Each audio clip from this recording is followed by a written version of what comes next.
Commander Vexthel's secondary arms trembled as he reviewed the security footage for the 100th time.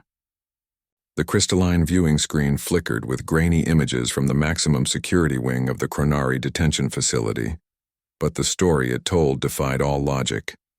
Cell Block Omega housed the galaxy's most dangerous criminals, beings who had terrorized entire star systems, creatures whose very existence threatened galactic peace, yet none of them had ever escaped. The facility was built into an asteroid's core, surrounded by the vacuum of space with energy barriers that could contain a supernova's fury. Until Subject 2847 arrived, the human had been captured after single-handedly destroying 3 Chronari battleships during the siege of Kepler 442b Intelligence. Reports classified him as a standard human, male, whatever that meant. The species was new to galactic civilization, having only achieved faster-than-light travel a mere century ago. Most civilized races barely acknowledged their existence. The Chronari had made their first mistake by underestimating him. Vexthel fast-forwarded to timestamp 0347 hours. The human sat motionless in his cell just as he had for the past 6 months. No escape attempts, no violence, barely any movement. The guards had grown complacent, assuming the creature had accepted its fate. The second mistake. At timestamp 0352, everything changed. The human stood up with fluid grace that seemed impossible for such a bulky species. He approached the energy barrier, a wall of pure force that had held beings capable of leveling mountains. Without any visible technology or weapon, he pressed his bare hand against it. The barrier flickered. Vexthel paused the footage, his 4 eyes wide with disbelief. Energy barriers didn't flicker from touch. They were designed to repel any matter that approached them, yet there it was. A moment of instability that lasted exactly 3.7 seconds. The human had somehow mapped the barrier's frequency cycle. He resumed playback. The human stepped back, then performed a series of movements that looked like some primitive ritual dance. His body contorted in ways that seemed to defy physics, joints bending at angles that should have been impossible, muscles coiling and releasing with mechanical precision. Vexthel realized with growing horror that the human was changing his body's electrical field, synchronizing it with the barrier's frequency. At timestamp 0359, the human walked through the energy barrier as if it were smoke. The corridor beyond held 12 guards, elite Chronari warriors, each standing 3 meters tall with natural armor plating and reflexes honed by millennia of evolution. They were equipped with plasma rifles, neural disruptors, and combat enhancement implants. The human was unarmed and naked except for a simple prison uniform. What followed was not a battle. It was something far worse, a demonstration. The human moved like liquid death through the corridor. He didn't fight the guards. He simply touched them, a hand on a throat here, fingers pressed against a nerve cluster there. Each touch was precise, calculated, devastating.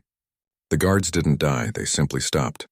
Their weapons clattered to the floor as their bodies went limp, their minds retreating into catatonic shock. One guard managed to fire his plasma rifle. The superheated bolt should have vaporized the human instantly. Instead, the creature twisted with impossible speed, letting the plasma pass so close to his skin that it should have caused third-degree burns. The human's body temperature had somehow adapted to absorb and redistribute the heat. By timestamp 0403, 12 of the galaxy's finest warriors lay motionless on the floor, their minds shattered by a technique that medical scanners couldn't even identify. The human continued through the facility with methodical efficiency. He encountered 47 more guards across 17 security checkpoints. Not one of them died, but none remained functional. They would spend the rest of their lives staring at nothing, their consciousness trapped in an endless loop of their last coherent thought. Security footage showed the human accessing restricted areas with clearance codes he couldn't possibly know. Yet somehow, he had memorized the biometric patterns of senior staff by observing their reflections in polished surfaces. He had learned to replicate their genetic signatures by analyzing microscopic skin cells left on door handles.